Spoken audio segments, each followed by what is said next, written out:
And in the early days, it was hard to get people to actually do the work. There wasn't a diagnosis in what was then the DSM-3 for this kind of behavior. Mental health providers kind of poo-pooed it, that it wasn't the real work, it wasn't real therapy work. It was hard to get mental health organizations to buy in, and over the years, of course, that's changed dramatically, because now there's some, especially smaller mental health organizations, that they've learned they can fund their whole programs with just a few classes, because the funding, and they can get third party payments for them and all the rest. But initially, the focus of the work was different also, and we were just getting to a point where we were moving away from anger management work and getting more specific into personal accountability for abusive and controlling behavior.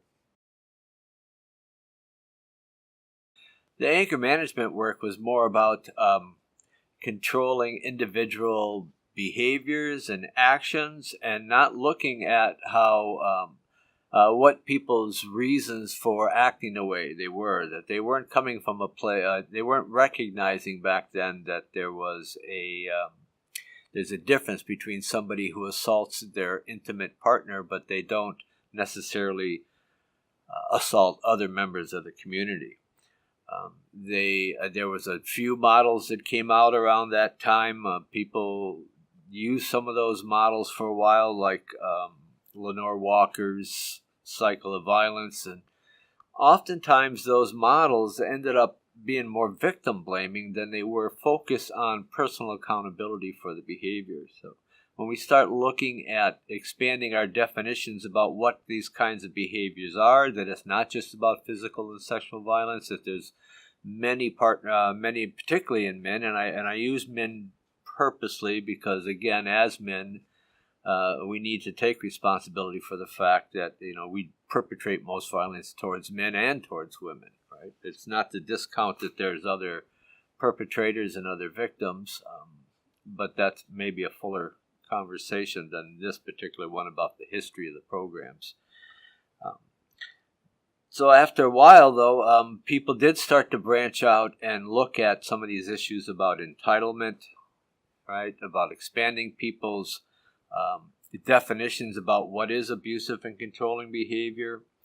Started talking more about how belief systems, individual belief systems that we have, are what fueled what the behavior is in the first place.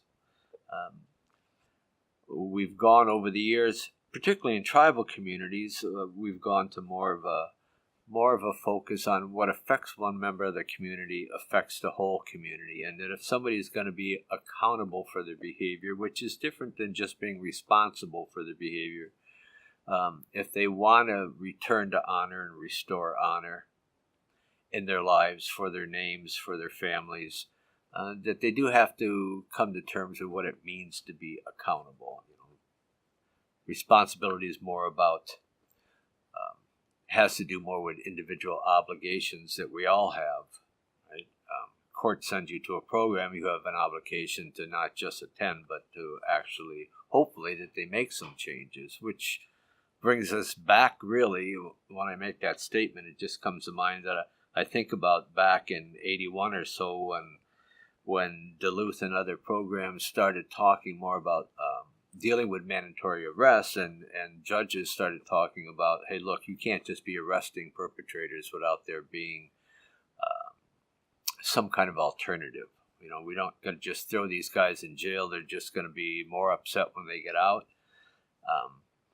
which led to really solid coordinated community response work, because really if you're going to have increasing levels of offender accountability in a community, then you're also going to need to have increased levels of safety and autonomy for victim survivors, so that there needs to be resources for them, corresponding levels of resources for them at the same time.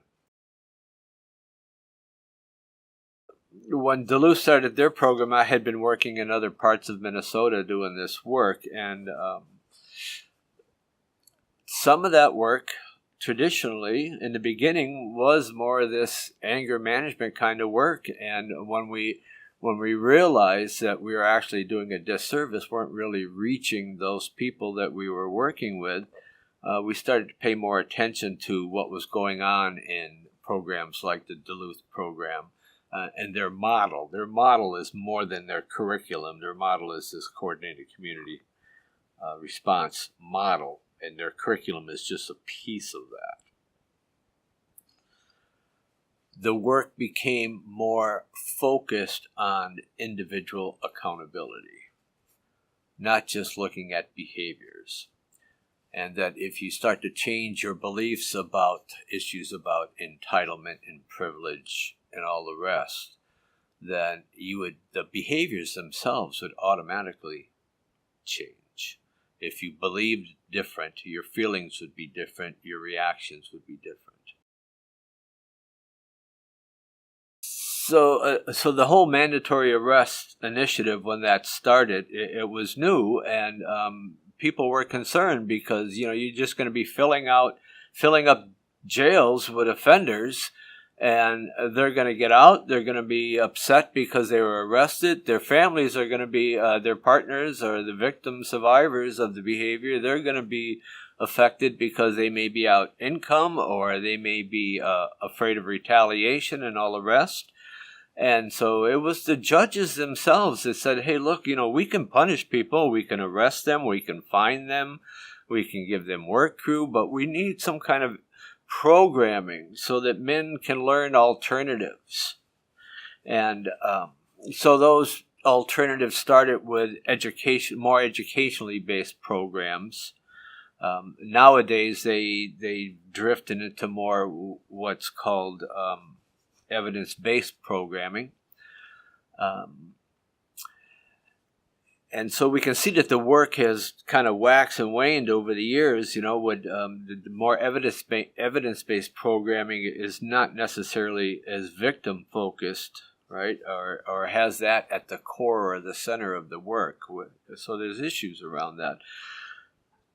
But keeping in mind that it's not about anger management, and that the work has been in progress over the years, and that we are now focused more on how that, particularly in tribal communities, about how one person's behavior does affect not only themselves and their partner and their families, but it does affect the whole community.